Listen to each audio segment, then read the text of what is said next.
तो फर्स्ट यहाँ पर प्रश्न है, भारतीय संविधान में मूल अधिकारों को शामिल करने के लिए किसने समर्थन किया था? सबसे पहले बताइए, किसने समर्थन किया था? सबसे पहले ये किया था नेहरू रिपोर्ट। नेहरू रिपोर्ट 1928 ने समर्थन किया था सबसे पहले कि मूल अधिकारों को या मौलिक अधिकारों को या फंडामेंटल राइट्स को अपने संविधान में हम वर्णित करेंगे। नेक्स्ट है, मौलिक अधिकार किस देश के संविधान से लिए गए हैं? मौलिक अधिकार या मूल अधिकार या फंडामेंटल राइट्स किस देश के संविधान से लिए गए हैं? तो ये अमेरिका से लिए गए हैं। कहाँ से लिए गए हैं? अमेरिका से लिए गए हैं। ब्रिटेन से भी कुछ लिया गया। क्या लिया गया? पार्लियामेंट्री सिस्टम लिया गया, जिसको संसदीय व्यवस्था बोलते हैं। ऑस्ट्रेलिया से बताइए क्या लिया गया? तो समवर्ती सूची की अवधारणा ली गई है ऑस्ट्रेलिया से। नेक्स्ट है, इंपॉर्टेंट प्रश्न है। अब बताइए मौलिक अधिकारों की प्रकृति कैसी है? वाद योग्य, कठोर, लचीली या अवाद योग्य? तो यह है वाद योग्य। वाद का मतलब क्या होता है यहाँ पे? लिटिगेशन। वाद का मतलब क्या होता है? यहाँ पे होता है लिटिगेशन। मतलब इसका ये मतलब है कि इनको संविधान में चुनौती दी जा सकती है, न्यायालय में चुनौती दी जा सकती है। इनको मौलिक अधिकारों को न्यायालय में चुनौती दी जा सकती है, मतलब इनके खिलाफ रिट जारी किया जा सकता है या न्यायालय के आदेश पर इनको कम ज़्यादा भी किया जा सकता है। इंपॉर्टेंट है, याद रखिएगा। निम्नलिखित में से किसको मौलिक अधिकारों का संरक्षक माना जाता है? इनमें संरक्षक, या इसको कभी कभी अभिभावक भी पूछ लेते हैं घुमाकर। तो देखिए यहाँ पर राष्ट्रपति को लगाकर गलत मत कर दीजिएगा, बहुत सारे स्टूडेंट यहाँ गलत कर देते हैं। करेक्ट आंसर है इसका सर्वोच्च न्यायालय और उच्च न्यायालय, मतलब हाई कोर्ट और सुप्रीम कोर्ट को ही माना जाता है फंडामेंटल राइट्स या मौलिक अधिकारों का संरक्षक। चलिए आगे देखते हैं। और इसको संरक्षण करने के लिए रिट जारी करता है न्यायालय, दोनों के दोनों न्यायालय 5 प्रकार के रिट जारी करते हैं। कौन कौन से हैं वो रिट आगे बताऊंगा। मौलिक अधिकार संविधान के किस भाग में वर्णित है? बताइए। देखिए भाग 4 में क्या है? राज्य के नीति निर्देशक तत्वों के। भाग 1 में क्या हो गया? संघ और उसका राज्य क्षेत्र हो गया। भाग 2 में नागरिकता हो गया। नागरिकता कहाँ से कहाँ तक है? 5 से लेकर 11 तक है। अब संविधान के भाग 3 में है मौलिक अधिकार या मूल अधिकार। ये कहाँ से कहाँ तक फैले हैं? 12 से 35 अनुच्छेद 35 तक फैले हैं। 35 के बाद राज्य के नीति निर्देशक तत्व शुरू हो जाते हैं 36 से लेकर कहाँ तक? 51 तक। और भाग 1 तो बच ही गया, तो 1 से लेकर 4 तक फैले हैं। याद कर लो, इतना सीक्वेंस तो याद होना ही चाहिए। अगला प्रश्न है, मौलिक अधिकार संविधान के किस अनुच्छेद से लेकर किस अनुच्छेद तक दिए गए हैं? देखिए अभी बताया था, तो अनुच्छेद 12 से लेकर अनुच्छेद 35 तक दिए गए हैं, याद रखिएगा। नेक्स्ट है, मौलिक अधिकार स्टेटमेंट पढ़ते हैं। कभी भी निलंबित नहीं किए जा सकते, राष्ट्रपति की इच्छा अनुसार निलंबित किए जा सकते हैं, आपातकालीन स्थिति में निलंबित किए जा सकते हैं, प्रधानमंत्री के निर्देशों से निलंबित किए जा सकते हैं। बताइए करेक्ट आंसर क्या होगा? देखिए जो मौलिक अधिकार हैं प्रधानमंत्री के निर्देशों से क्यों निलंबित किए जाएंगे? ये कभी भी निलंबित नहीं किए जा सकते, ये भी गलत है, निलंबित किए जा सकते हैं। राष्ट्रपति की इच्छा अनुसार से सब काम नहीं होगा। आपातकालीन स्थिति में निलंबित किए जा सकते हैं, करेक्ट आंसर ये है। और कौन इसको निलंबित करेगा? हाई कोर्ट या सुप्रीम कोर्ट। आपातकालीन स्थिति में वैसे सुप्रीम कोर्ट ही करता है। चलिए, भारतीय संविधान में मूल अधिकारों के निलंबन का प्रावधान कौन से अनुच्छेद में दिया गया है? बताइए इनमें से। देखिए 368 में तो संवैधानिक संशोधन का प्रावधान है, और 323 ए में कितनी बार बताया मैंने, इसमें प्रशासनिक अधिकरण है जो भाग 14 के ए में आते हैं, भाग 14 के का में आते हैं, जो जिसको बोलते हैं ट्रिब्यूनल, एडमिनिस्ट्रेटिव ट्रिब्यूनल। 320 ए का 323 का ए। 358 में और 359 में है मौलिक अधिकारों के निलंबन का प्रावधान। और किस स्थिति में? आपातकालीन स्थिति में, याद रखिएगा। मौलिक अधिकार क्या है? क्या हैं? देखिए वाद योग्य तो हैं ही, चुनौती दी जा सकती है इनको न्यायालय में।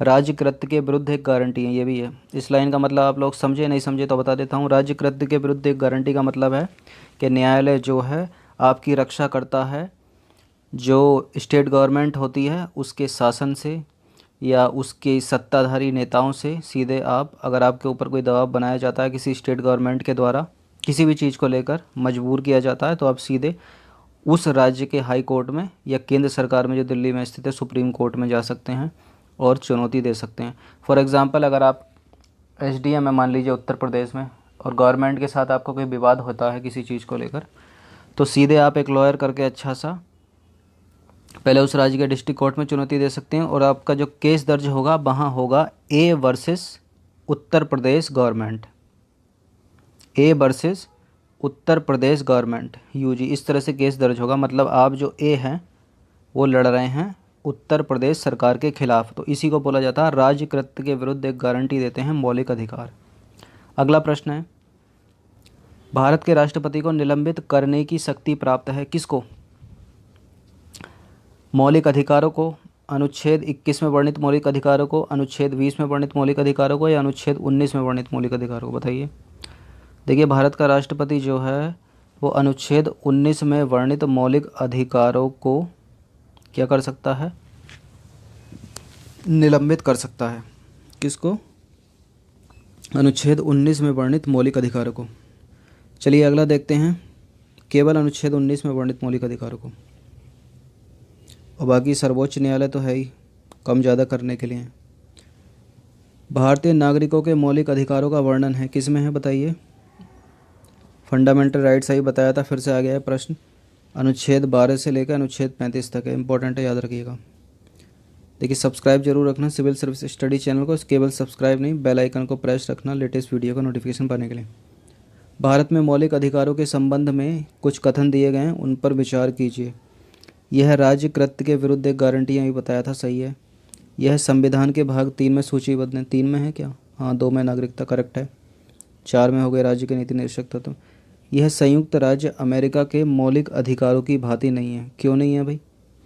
अमेरिका से लिए गए हैं, उसी की भांति नहीं होंगे। क्यों नहीं होंगे? पहला और दूसरा सही है, तीसरा गलत है। तो पहला और दूसरा सही है, उपयुक्त में से कोई नहीं गलत है, ये भी गलत है। चलिए अगला देखते हैं। वर्तमान में भारतीय संविधान में कुल कितने मौलिक अधिकार हैं? बताइए। देखिए, पहले तो 7 थे, लेकिन संपत्ति का अधिकार निकाल दिया तो अब 6 बचे। कितने बचे? 6 बचे टोटल। कौन कौन से आगे बताएंगे। भारतीय संविधान के निम्नलिखित अनुच्छेदों में से कौन विधायन सत्ता पर पूर्ण नियंत्रण करता है? बताइए, कौन करता है? विधायन सत्ता पर पूर्ण नियंत्रण करेगा, कौन सा अनुच्छेद करेगा इनमें से? अनुच्छेद 16, अनुच्छेद 15, अनुच्छेद 14। तो करेक्ट आंसर हो जाएगा अनुच्छेद 14 करता है विधायन सत्ता पर पूर्ण नियंत्रण। क्या होती है विधायन सत्ता? देखिए, विधायन सत्ता का मतलब है कि किसी भी व्यक्ति को विधि के समक्ष समानता, कहने का मतलब यह है विधि के समक्ष मतलब कानून के समक्ष समानता से निलंबित नहीं किया जाएगा। अगर कोई कम पैसे वाला है तो वो भी कानून के समक्ष बराबर है, कोई अधिक पैसे वाला है, अमीर गरीब सारे के सारे। संविधान में तो ऐसे ही लिखा है, वर्तमान स्थिति क्या है सभी को पता है। चलिए अगला प्रश्न है, ऐसा अनुच्छेद 14 में लिखा है कि कानून के समक्ष सभी समान हैं। समानता का अधिकार भारतीय संविधान के किस अनुच्छेद के अंतर्गत समाहित है? बताइए। समानता का अधिकार देखिए, बताइए, जो 6 प्रकार के हैं मौलिक अधिकार, उनके अंदर भी बहुत सारे अनुच्छेद हैं। तो जो पहला इसमें है वो समानता का अधिकार, वो अनुच्छेद 14 से लेकर अनुच्छेद 18 तक है। अनुच्छेद 14 से लेकर अनुच्छेद 18 तक है समानता का अधिकार। अनुच्छेद 19 से लेकर अनुच्छेद 22 में क्या है? अभिव्यक्ति की स्वतंत्रता है, स्वतंत्रता का अधिकार है। 25 से 28 में धर्म की स्वतंत्रता है। तो देखिए 3 तो कवर हो गए, समानता का अधिकार, स्वतंत्रता का अधिकार और धर्म की स्वतंत्रता का अधिकार। अब बचे 3 और, तो एक हो गया शोषण के विरुद्ध अधिकार, और जो 2 बचे आगे समझाएंगे ताकि अच्छे से समझ में आए। अगला प्रश्न है, अगला प्रश्न पढ़ते हैं। देखिए, संविधान का कौन सा अनुच्छेद यह प्रावधान करता है कि संघ और राज्य ऐसा कोई कानून नहीं बनाएंगे जो भाग 3 में वर्णित मौलिक अधिकार या फंडामेंटल राइट्स को चिंता या न्यून करता हो? मतलब चिंता का विषय हो उनके लिए या न्यून करता हो, तो ऐसा है अनुच्छेद 13 यह प्रावधान करता है।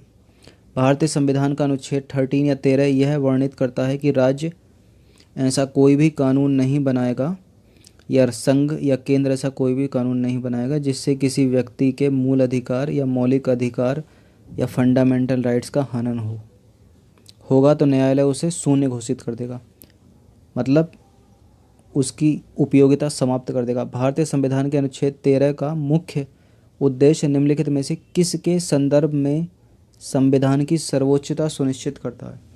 तो सिंपल सा फंडा है, अनुच्छेद 13 किसके अंतर्गत आता है? तो मौलिक कर्तव्यों के अंदर तो आता नहीं है, राज्य के नीति निदेशक तत्वों के अंदर भी नहीं आता, तो मौलिक अधिकारों के अंतर्गत आता है, तो इससे ही संबंधित होगा। क्या होता है अभी बता दिया। नेक्स्ट है, भारतीय संविधान के निम्नलिखित अनुच्छेदों में से कौन भिन्न वर्ग का है। इनमें से बताइए कौन से भिन्न वर्ग का है। देखिए अभी बताया था अनुच्छेद 14 से अनुच्छेद 18 के अंदर है समानता, किसकी, समानता का अधिकार। तो अनुच्छेद 14 में 16 भी आ जाएगा। 16 में क्या है, अवसर की समानता। 17 में क्या है, अस्पृश्यता का अंत किया जाता है ताकि समानता हो सके। 18 में क्या है, उपाधियों का अंत किया जाता है ताकि समानता हो सके। तो अनुच्छेद 19 यहाँ भिन्न वर्ग का है क्योंकि ये कहता है स्वतंत्रता का अधिकार, प्रेस की स्वतंत्रता। मतलब भारतीय संविधान में स्वतंत्रता का अधिकार किन्हीं 4 अनुच्छेदों में वर्णित था, वो कौन कौन से हैं बताइए। स्वतंत्रता का अधिकार किन्हीं 4 अनुच्छेदों में वर्णित है, वो है अनुच्छेद 19 से लेकर अनुच्छेद 22 तक। स्वतंत्रता का अधिकार किसमें, अनुच्छेद 19 से लेकर अनुच्छेद 22 तक। नेक्स्ट प्रश्न की तरफ बढ़ते हैं। निम्नलिखित में से किस अनुच्छेद में अपराधों के लिए दोष सिद्धि के संबंध में संरक्षण है। इनमें से बताइए। तो अपराधों के लिए दोष सिद्धि के संबंध में संरक्षण है कुछ दशाओं में, वो है अनुच्छेद 20। किसमें, अनुच्छेद 20। अनुच्छेद 19 क्या कहता है, अनुच्छेद 19 वाक्य एवं अभिव्यक्ति की स्वतंत्रता, मतलब बोलने की स्वतंत्रता, फ्रीडम ऑफ स्पीच 19 के अंदर है। और अनुच्छेद 16 में है अवसर की समानता। तो 19 में 20 में क्या हो गया, कुछ दशाओं में अपराधों के लिए दोष सिद्धि के संबंध में संरक्षण है। इसका मतलब क्या होता है, अपराधों के लिए दोष सिद्धि के संबंध में संरक्षण का मतलब फॉर एग्जांपल मान लीजिए आपको बंदी बना लिया गया किसी कार्य के लिए और आपको जेल में डाल रखा है। तो देखिए 3 महीने से ज़्यादा नहीं डाल सकते जेल के अंदर। 3 महीने के अगर एक दिन भी फालतू होता तो सीधा आपको डिस्ट्रिक्ट कोर्ट के अंदर पेश करना होगा, नहीं किया तो जज से सीधे आपको रिहाई मिल जाएगी। यही होता है कुछ दशाओं में दोष सिद्धि। और भी इसमें बहुत सारे प्रावधान हैं कि जैसे आपको वकील करने से वंचित नहीं किया जाएगा, अपने घर वालों से मिलने के लिए वंचित नहीं किया जाएगा, किसी अच्छे वरिष्ठ व्यक्ति से सलाह लेने से वंचित नहीं किया जाएगा। मतलब ये है कि आपको काल कोठरी के अंदर कैद कर नहीं रखा जाएगा, बिल्कुल बंदी नहीं बनाया जाएगा, पूरी तरह से आपके घर वालों से मिलने दिया जाएगा। आपको अच्छा एक वकील करने के लिए पूरे आप पात्र हैं और किसी व्यक्ति से सलाह लेने के पात्र हैं। वैसे तो दूसरे तीसरे दिन के अंदर सीधे आपको सिविल कोर्ट या डिस्ट्रिक्ट कोर्ट में पेश किया जाता है।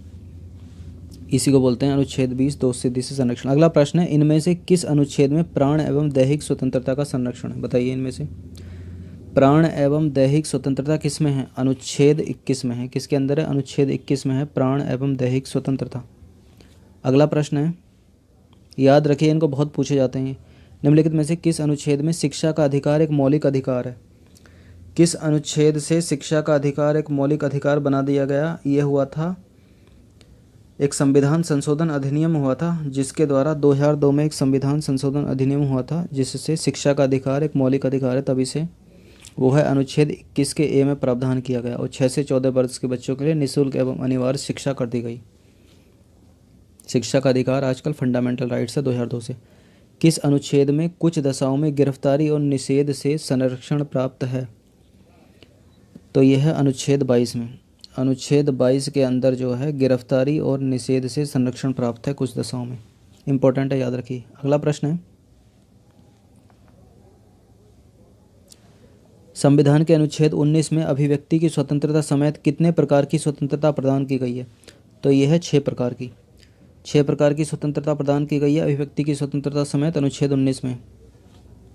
अगला प्रश्न है, देखिए धर्म के आधार पर, मूल के आधार पर, उसके वंश के आधार पर, उसकी जाति के आधार पर, उसके लिंग के आधार पर, मतलब ये महिला हो या पुरुष हो कोई फ़र्क नहीं पड़ता, उसके जन्म स्थान के आधार पर, इन सभी के आधार पर विभेद या भेद नहीं किया जाएगा उसको, किसी व्यक्ति को या महिला को। तो ये कौन से अनुच्छेद में वर्णित है, ये सब कहाँ लिखा है। तो ये अनुच्छेद 15 में लिखा है।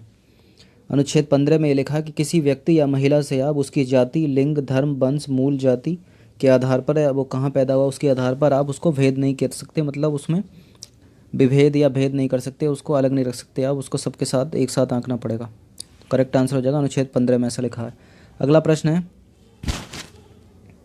भारतीय संविधान में धर्म की स्वतंत्रता का अधिकार किस अनुच्छेद से किस अनुच्छेद तक वर्णित है।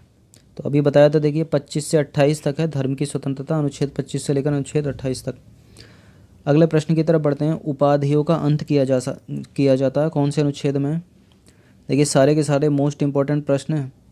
देखिए एक बार सिस्टमेटिकली पढ़ा रहा हूँ, इसके बाद किसी भी एग्ज़ाम में इसको ज़रूर रिवाइज़ कर लेना, जितने भी ये क्लास करा देता हूँ मैं, जैसे प्रस्तावना की करा दी या फंडामेंटल राइट्स के बाद राज्य के नीति निश्चित तत्व आएंगे, क्योंकि सब कुछ इसी से मिल जाएगा। तोड़ जोड़ के पढ़ो। वो प्रैक्टिस सेट सीरीज़ तो अलग चली रही है, मंडी परिषद की भी चल रही है, लोअर पीसीएस की भी चली रही है साथ साथ, लेकिन इन बेसिक को एक बार अपना क्लियर कर लेना अच्छे से, क्योंकि ये एक चैप्टर के ऊपर ही फोकस करते हैं। अगर इनको अच्छे से पढ़ लिया ना तो फिर एग्ज़ाम में गलती नहीं होगी। देखो, बार बार एग्ज़ाम की तैयारी नहीं कराई जा सकती, सही किसी की भी बार बार प्रैक्टिस किया कराई जा सकती है, या जितने ज़्यादा से ज़्यादा प्रैक्टिस सेट लगाओगे कोई एग्ज़ाम आता तभी वो सबसे अच्छा है। लेकिन हिस्ट्री आप एक बार रट्टा मार लो, ज्योग्राफी एक बार रट्टा मार लो, और क्या करो, पॉलिटी रट्टा मार लो, संविधान रट्टा मार लो, अच्छे से पढ़ लो या इंटरलिंक करके समझ लो। कुछ नहीं बदलता, सब कुछ सेम रहता है। जनरल साइंस सेम रहेगी चाहे कितने भी साल आ जाएँ, खाली एक ही चीज़ बदलती है, उसको बोलते हैं करंट अफेयर्स। करंट अफेयर्स दिन ब दिन नया आता रहता है, थोड़ा बहुत जो इंपॉर्टेंट है उसको इंटरलिंक घुसेड़ के उसमें और बना देते हैं प्रश्न जो एग्जामिनर होते हैं।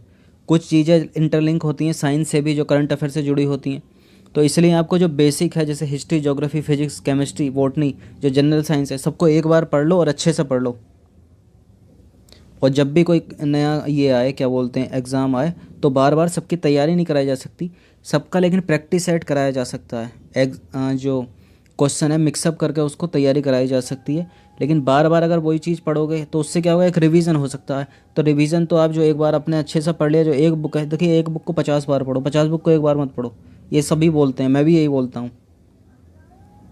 तो इसलिए क्या करना है, इसको बेसिक को ज़रूर कंप्लीट कर लेना अपना, जो भी है ये जितने भी इसकी सीरीज़ बनेगी भारतीय संविधान की, ये दूसरी क्लास चल रही है, शायद 10 क्लास में पूरा कंप्लीट हो जाए या 8 में कंप्लीट हो जाए। तो कोई भी पेपर आप लोग दो, जो इस चैनल से जुड़े हुए जितने भी सब्सक्राइब है, इनको जरूर रिवाइज़ करके जाना, और जो प्रैक्टिस साइड में करवाता हूँ उनको तो करना ही करना। तो चलिए बताइए इसका आंसर क्या, बहुत भाषण हो गया। उपाधियों का अंत किया जाता है किसमें निहित है, तो अनुच्छेद 18 में निहित है। अनुच्छेद 15 क्या कहता है, तो अस्पृश्यता का अंत किया जाता है, मतलब छुआछूत या अस्पृश्यता के आधार पर किसी से भेद नहीं किया जाएगा इस देश के अंदर, ऐसा लिखा है अनुच्छेद 17 में। अनुच्छेद 18 में मतलब उपाधियों का अंत किया जाता है, कुछ फालतू की उपाधि जितनी है वो सब हटा दी गई हैं, कुछ ही उपाधि बची हैं, जैसे सैनिक उपाधि हैं और भी कुछ उपाधि हैं, मतलब अधिकतर उपाधि जो हैं वो समाप्त कर दी गई हैं। अनुच्छेद 15 में क्या है, अभी बताया था, किसी व्यक्ति के धर्म के आधार पर, उसकी जाति के आधार पर, उसके जन्म स्थान के आधार पर, उसके मूल वंश के आधार पर उससे भेद नहीं किया जाएगा। तो इसका करेक्ट आंसर क्या हो जाएगा, उपाधियों का अंत किया जाता है किस में है, अनुच्छेद 18 में है। अगले प्रश्न की तरफ पढ़ते हैं। अस्पृश्यता का अंत किया जा सकता है, अभी बताया था मैंने, कौन से अनुच्छेद में वर्णित है, अनुच्छेद 17 में वर्णित है। लोक नियोजन के विषय में अवसर की समानता किस में दी गई है, बताइए। अनुच्छेद 16 में दी गई है अवसर की समानता। अनुच्छेद 17 में अस्पृश्यता या छुआछूत का अंत किया जाता है, अभी बताया था। और अभी बताया था अनुच्छेद 21 में क्या है, तो क्या है अनुच्छेद 21 में, जल्दी बताइए।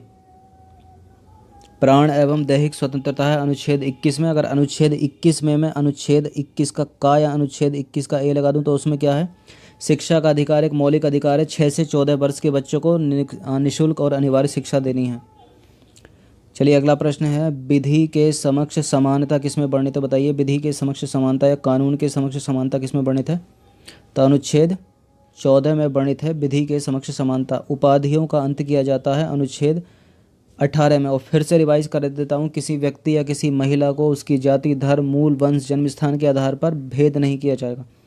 इतनी बार रिवाइज हो रहा है, हर प्रश्न में गलतियाँ मत कर देना। नेक्स्ट प्रश्न की तरफ बढ़ते हैं, नंबर 31। मौलिक अधिकारों के अंतर्गत कौन सा अनुच्छेद बच्चों के शोषण से संबंधित है। देखिए, बच्चों का शोषण कैसे करोगे आप लोग, मतलब आप लोग या कोई भी करता है तो कैसे करेगा, उनको कारखानों में लगा दिया, बच्चे छोटे हैं उनसे काम करवा रहे हैं, तो कौन से अनुच्छेद में ऐसा लिखा है, संरक्षण कौन सा अनुच्छेद, अनुच्छेद 24 में लिखा है कि 14 वर्ष से कम का यदि कोई भी बच्चा कारखानों में काम करता अगर पाया गया, तो जो बच्चे को तो कुछ नहीं होगा, लेकिन जो काम ले रहे हैं ना उससे उसको जेल हो सकती है। साफ साफ लिखा है ऐसा। चलिए अगला प्रश्न है, लेकिन वर्तमान स्थिति तो देख रहे होगे इंडिया की, छोटे छोटे बच्चे टिफ़िन बॉक्स प्रोवाइड करा रहे हैं, कारखानों में भी काम करते हैं। चलिए छोड़िए। मानव के दुर्व्यवहार और बलात् श्रम का प्रतिषेध कौन से अनुच्छेद में है। देखिए, मानव के साथ, किसी भी व्यक्ति के साथ आप दुर्व्यवहार नहीं करोगे, और बलात् श्रम मतलब उनको बेचना बेचना सब प्रतिबंध करता है बच्चों को, तो अनुच्छेद 23 करता है। ऐसा कौन सा अनुच्छेद करता है, अनुच्छेद 23 ऐसा करता है। अगला प्रश्न है, 14 वर्ष से कम आयु के बालकों को कारखाने में काम करने से रोकता है, कौन सा अनुच्छेद, अभी बताया था अनुच्छेद 24, क्योंकि उनका होगा शोषण। अगला प्रश्न है, वाक्य एवं अभिव्यक्ति की स्वतंत्रता, फ्रीडम ऑफ स्पीच, किस अनुच्छेद के अंतर्गत है? अनुच्छेद 19 के अंतर्गत है। नेक्स्ट प्रश्न की तरफ बढ़ते हैं, थोड़ा तीव्र चलते हैं। भारत में अस्पृश्यता या छुआछूत का निवारण निम्न में से किन उपायों को अपनाकर किया जा सकता है? जन जागरण के द्वारा किया जा सकता है, बिल्कुल किया जा सकता है। अच्छे अच्छे उपदेश दीजिए, जाति विरोधी भाषण दीजिए। कानून बनाकर किया जा सकता है, बिल्कुल किया जा सकता है। शिक्षा की उन्नति द्वारा किया जा सकता है, बिल्कुल किया जा सकता है। शिक्षा, अगर कोई व्यक्ति अच्छी शिक्षा ग्रहण कर लेता है तो जो इधर उधर सामाजिक कुरीतियाँ, बाह्य आडंबर होते हैं उनको भूल जाता है, क्योंकि वो जीवन का सार तत्व समझने लगता है। तो उपयुक्त सभी इसका आंसर हो जाएगा। अगले प्रश्न की तरफ बढ़ते हैं। कौन सा अनुच्छेद प्रेस की स्वतंत्रता, प्रेस की स्वतंत्रता से संबंधित है, मतलब फ्रीडम ऑफ स्पीच? अनुच्छेद 19, अनुच्छेद 19 है। अनुच्छेद 17 में क्या है? अस्पृश्यता का अंत किया जाता है। अनुच्छेद 18 में क्या? उपाधियों का अंत किया जाता है। अनुच्छेद 16 में क्या? अवसर की समानता। कितनी बार रिवाइज करा रहे हैं? भाषण एवं अभिव्यक्ति की स्वतंत्रता कौन सा अनुच्छेद प्रदान करता है, बताइए। भाषण कैसे होता है? बोलोगे तभी तो, फ्रीडम ऑफ स्पीच, अनुच्छेद 19। इस तरह से घुमा के पूछ लिया जा सकता है, तभी बार बार रिपीट कर रहा हूँ। अगला प्रश्न है, विदेश जाने का अधिकार कौन से अनुच्छेद प्रदान करता है? तो अनुच्छेद 21 प्रदान करता है विदेश जाने का अधिकार। अनुच्छेद 21 में बहुत सारे अधिकार हैं, 10-15 अधिकार हैं, वो एक साथ दिए गए हैं अच्छे से, जिसमें एक है विदेश जाने का अधिकार। अगला प्रश्न है, धर्म प्रचार करने का अधिकार कौन सी स्वतंत्रता के अंतर्गत आता है? देखिए सिंपल है, धर्म प्रचार करने का अधिकार धर्म की स्वतंत्रता के अंतर्गत आएगा। अवसर की समानता में क्यों आएगा? समानता के अधिकार में क्यों आएगा? अगले प्रश्न की तरफ बढ़ते हैं। धार्मिक स्वतंत्रता के अंतर्गत इनमें से कौन सम्मिलित नहीं है, बताइए। देखिए धर्म प्रचार कर कौन सम्मिलित है, कौन सम्मिलित है पूछ रहा है। धर्म प्रचार करने का अधिकार, सिखों को कृपाण रखने का अधिकार, राज्यों को समाज सुधारक विधि निर्माण करने का अधिकार। तो देखिए धर्म प्रचार करने का भी अधिकार हो गया। धर्म की स्वतंत्रता में सिख कृपाण भी रख सकते हैं, और क्या कर सकते हैं? राज्यों को समाज सुधारक विधि बनाने या कानून बनाने का भी अधिकार है। तो कौन से कथन इसमें सत्य हो गए? तो भैया सभी इसमें सत्य हो गए। पहला भी सत्य हो गया, दूसरा भी सत्य होगा, तीसरा भी सत्य होगा, तो डी इसका आंसर हो गया। अगला प्रश्न है, धार्मिक कार्यों के प्रबंधन की स्वतंत्रता किस अनुच्छेद में है? पहले तो ये समझ लो धार्मिक स्वतंत्रता किस में है, तो अनुच्छेद 25 से लेकर अनुच्छेद 28 में। इन 25 में एक तो 25 हो गया, इसके बाद क्या आएगा? 26 हो गया, 26 के बाद क्या आएगा? 27 हो गया, 27 के बाद क्या आएगा? 28 हो गया। तो देखा जाए तो 1 अनुच्छेद, 2 अनुच्छेद, 3 अनुच्छेद और 4 अनुच्छेद हो गए। अब इन 4 अनुच्छेद में तो हो गई धर्म की स्वतंत्रता। अब प्रश्न क्या कह रहा है कि धार्मिक कार्यों में प्रबंधन की स्वतंत्रता किस में है? तो ये अनुच्छेद 26 में है। किस में? अनुच्छेद 26 में। अगला प्रश्न है, अल्पसंख्यक वर्गों के हितों का संरक्षण किस अनुच्छेद में दिया गया, बताइए। तो अल्पसंख्यक वर्गों के हितों का संरक्षण जो दिया गया है, ये दिया गया अनुच्छेद 29 में। अगला प्रश्न है, शिक्षा संस्थानों की स्थापना करना और उनका प्रशासन करने का अल्पसंख्यक लोगों का या वर्गों का अधिकार है, किस में वर्णित है ये? तो देखिए अनुच्छेद 19 में तो फ्रीडम ऑफ स्पीच हो गया, प्रेस की स्वतंत्रता। तो ये है अनुच्छेद 30 में है। अनुच्छेद 30 में है, शिक्षा संस्थानों की स्थापना कर सकते हैं और उनका प्रशासन कर सकते हैं अल्पसंख्यक वर्गों के लोग। चलिए अगला प्रश्न की तरफ बढ़ते हैं। संपत्ति का अधिकार अब मौलिक अधिकार नहीं रहा, यह कौन से संविधान संशोधन के द्वारा मौलिक अधिकारों से हटा दिया गया?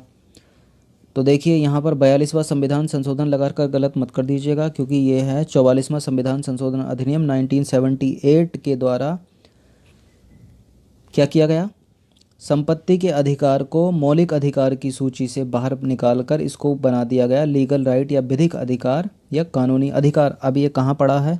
अनुच्छेद 300 के काम में पड़ा है, 300A में पड़ा है मतलब। आ गया प्रश्न, देखिए अगला, संपत्ति का अधिकार किस अनुच्छेद में? और ये मोस्ट इंपॉर्टेंट प्रश्न है, मोस्ट हर एग्जाम का फेवरेट, सब में पूछा भी जाता। अनुच्छेद 300 के ए में है। संपत्ति का अधिकार किस प्रकार का अधिकार है? इंपॉर्टेंट है, यूपीएससी तक में पूछा हुआ है। संपत्ति का अधिकार और मत देने का अधिकार, it is a legal right, यह है एक विधिक अधिकार है। अगला प्रश्न है, मौलिक अधिकारों का संरक्षक कौन है, बताइए।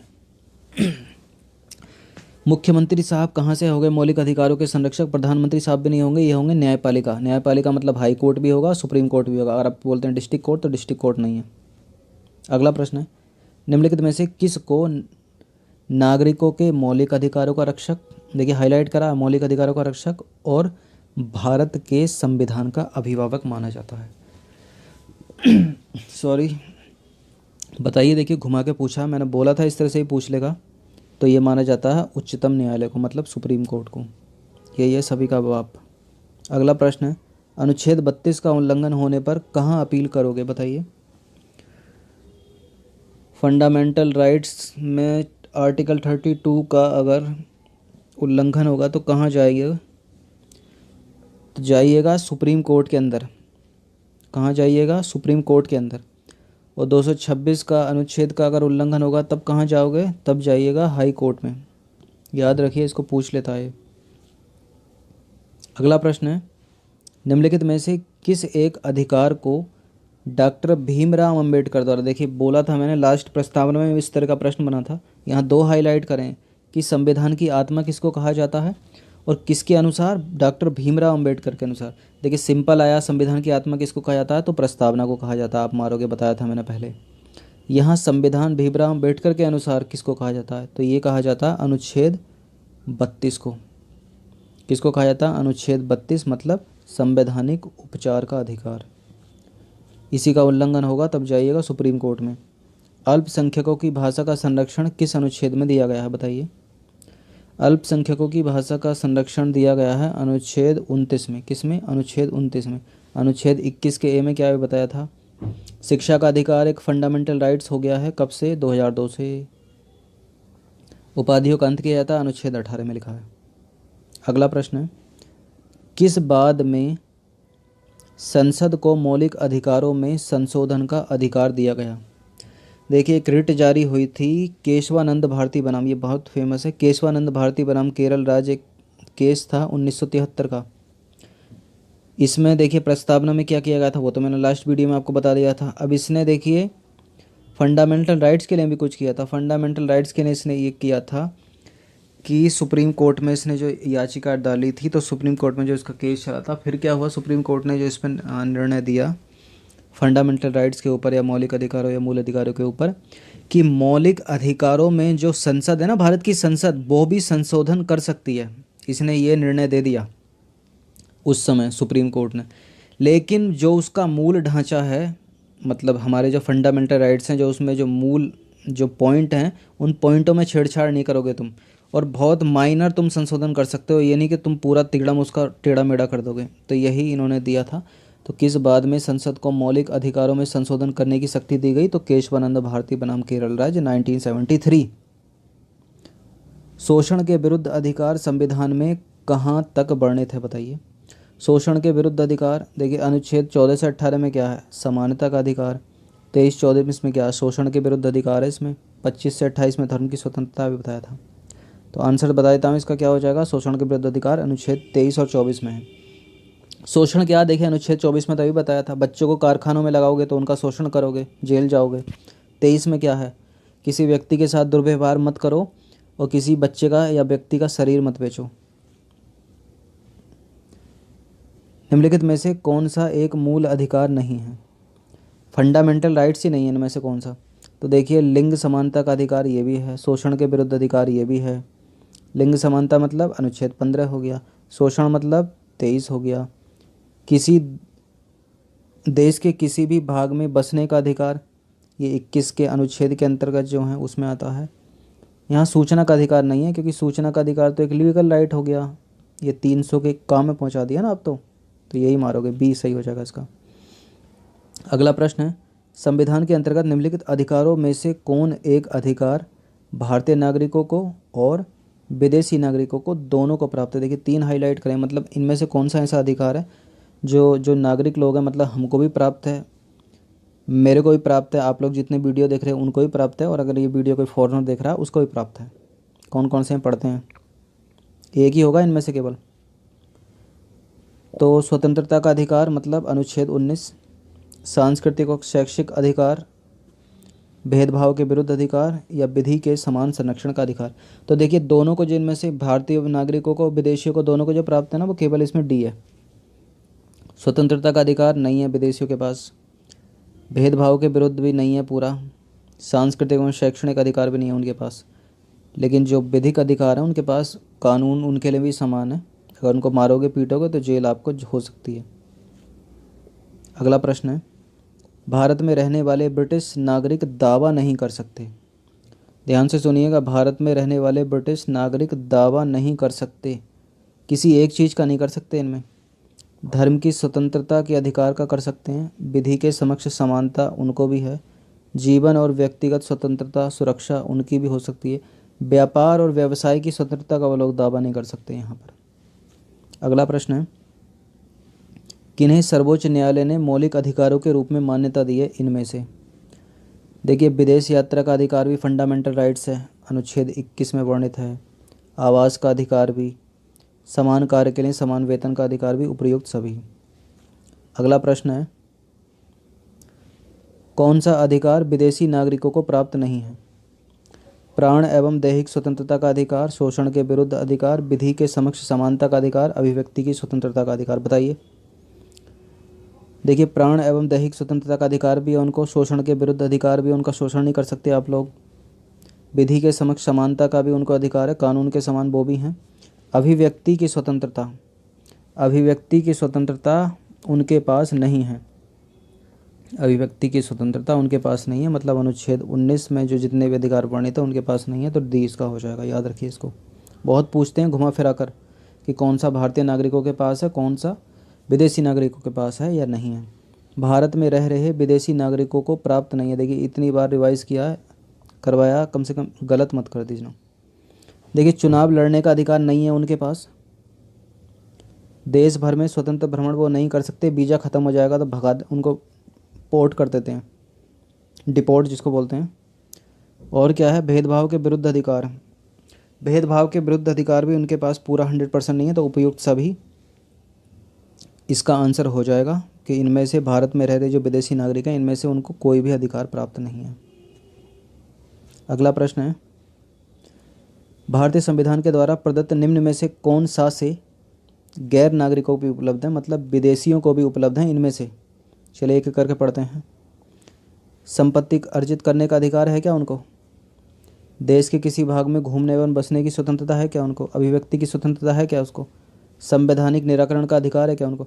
देखिए, संपत्ति अर्जित करने का भी अधिकार नहीं है उनके पास। देश के किसी भाग में घूमने फिरने का अधिकार नहीं है उनके पास, अगर वीज़ा ख़त्म हो जाएगा तो डिपोर्ट कर दिया जाएगा। अभिव्यक्ति की स्वतंत्रता भी नहीं है उनके पास, मतलब अनुच्छेद 19 भी नहीं है उनके पास। संवैधानिक निराकरण 32 है उनके पास। लेकिन अगला प्रश्न है, उनके फंडामेंटल राइट्स का आप हनन नहीं कर सकते, मतलब अगर कोई फॉरेनर घूम रहा है बाज़ार में, आपने उसको चिपका दिया बिना मतलब के गाल पे, तो क्या करेगा, वो भी सुप्रीम कोर्ट जा सकता है। चलिए अगला देखते हैं, यह न्यायालय में जा सकता है। किस संविधान संशोधन के द्वारा शिक्षा का अधिकार मौलिक अधिकार हो गया है। इम्पोर्टेंट है और ये मोस्ट इम्पोर्टेंट है। तो 86वां संविधान संशोधन अधिनियम कब हुआ था, सन 2002 में। 86वां संविधान संशोधन अधिनियम 2002 ये कहता है कि 6 से 14 वर्ष के बच्चों को निःशुल्क एवं अनिवार्य शिक्षा प्रदान करना एक फंडामेंटल राइट्स बन गया है आजकल। चलिए, 86वां संविधान संशोधन अधिनियम 2002 किसको मान्यता देता है। तो देखिए, गलतियां मत कर देना। 6 से 18 वर्ष के बच्चों को गलत, 6 से 14 वर्ष के बच्चों को करेक्ट, आगे पढ़ने की ज़रूरत नहीं है। 5 वर्ष 4 वर्ष नहीं। अगला प्रश्न है, भारतीय संविधान मान्यता देता है केवल धार्मिक अल्पसंख्यकों को, केवल भाषाई अल्पसंख्यकों को, धार्मिक और भाषाई अल्पसंख्यकों को, दोनों को, किसी को भी नहीं। गलत। तो देखिए, भारत का जो संविधान है, इंडियन कॉन्स्टिट्यूशन ऑफ इंडिया, यह मान्यता देता है भाषाई अल्पसंख्यकों को भी और धार्मिक अल्पसंख्यकों को, दोनों को।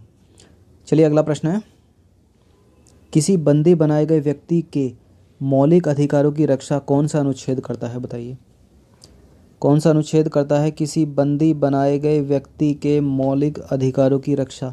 अनुच्छेद 17 में तो अस्पृश्यता मतलब छुआछूत का अंत किया जाता है। अनुच्छेद 15 में क्या है, किसी व्यक्ति या महिला को उसके धर्म, मूल, जाति, वंश, लिंग, जन्म स्थान के आधार पर भेद नहीं किया जाएगा।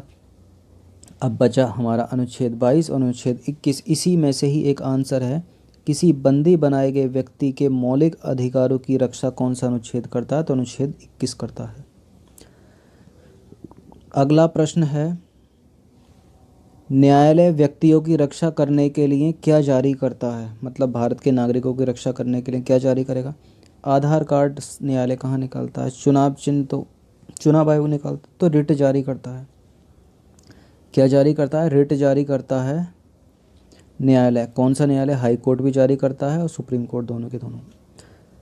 देखिए यहाँ पर कुछ नोट है, जल्दी से इसको पढ़ लेते हैं। देखिए भारतीय संविधान के अनुच्छेद 32 के अंतर्गत सर्वोच्च न्यायालय और अनुच्छेद 226 के अंतर्गत उच्च न्यायालय निम्नलिखित 5 प्रकार के रिट जारी करते हैं जिनमें जिनसे मौलिक अधिकारों का संरक्षण होता है आप लोगों के। वो रिट हैं, पहला है बंदी प्रत्यक्षीकरण, दूसरा है परमादेश, तीसरा है प्रतिषेध, चौथा है उत्प्रेषण, पांचवा है अधिकार प्रक्षय। बंदी प्रत्यक्षीकरण का पता है क्या मतलब है। फॉर एग्ज़ाम्पल आपको जेल में डाल दिया पकड़ के किसी जुर्म में। अब जेल में डाल रखा, काल कोठरी के अंदर बंद कर रखा है, किसी से मिलने नहीं दे रहे, तो न्यायालय एक रिट जारी करता है। मान लीजिए आपको जेल में डाल दिया, आपके घर वालों को पता चल गया, तो आपके घर वाले क्या करेंगे, सीधे एक लॉयर करेंगे और सीधे डिस्ट्रिक्ट कोर्ट में जाएंगे।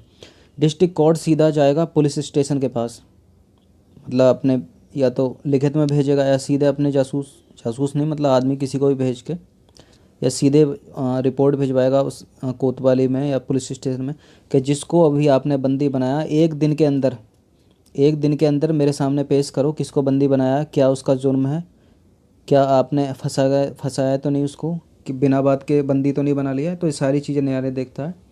तो इसी को बोलते हैं बंदी प्रत्यक्षीकरण, मतलब बंदी बनाए गए व्यक्ति को न्यायालय के समक्ष पेश करो। अगर देखिए किसी व्यक्ति को जेल भी हो जाती है तब भी न्यायालय उसकी पेशी करवाता है हर 15 दिन में, 1 महीने में, कि जेल वालों ने वहाँ उसको मार तो नहीं दिया, कुछ नुकसान तो नहीं पहुँचा दिया। तो ये सब चीज़ें करता रहता है न्यायालय। और परमादेश भी करता है, अधिकार प्रक्षा भी। अधिकार प्रक्षा मतलब, अधिकार प्रक्षा ऐसा रिट है जो उनके लिए जारी किया जाता है जो अपने अधिकार में ना होते भी उस काम को करते हैं और अपने अधिकार में उस काम को लाना चाहते हैं। उनको अपन न्यायालय, नीचे वाले न्यायालय को बोलता है कि आप इस काम को नहीं कर सकते, ये काम आपसे हटा दिया जाता है। चलिए 5 प्रकार के रिट हैं, याद रखना। अगला प्रश्न है, पीआईएल किसका संरक्षण करता है। तो पीआईएल देखिए जो है नागरिकों के मौलिक कर्तव्यों का तो नहीं करेगा, भोजन आपूर्ति का भी नहीं करेगा, विदेश यात्रा का नहीं करेगा, ये करता है नागरिकों के मौलिक अधिकारों का। पीआईएल का मतलब है पब्लिक इंटरेस्ट लिटिगेशन। अगला प्रश्न है, जब भारतीय न्याय व्यवस्था में पीआईएल आया उस समय भारत के मुख्य न्यायाधीश कौन थे। देखिए इंपॉर्टेंट है, यूपीएससी में इस बार यूपीपीसीएस में पूछा था, Uttar Pradesh public service commission में। देखिए वो थे जस्टिस पीएन भगवती। कौन थे जस्टिस पीएन भगवती, तो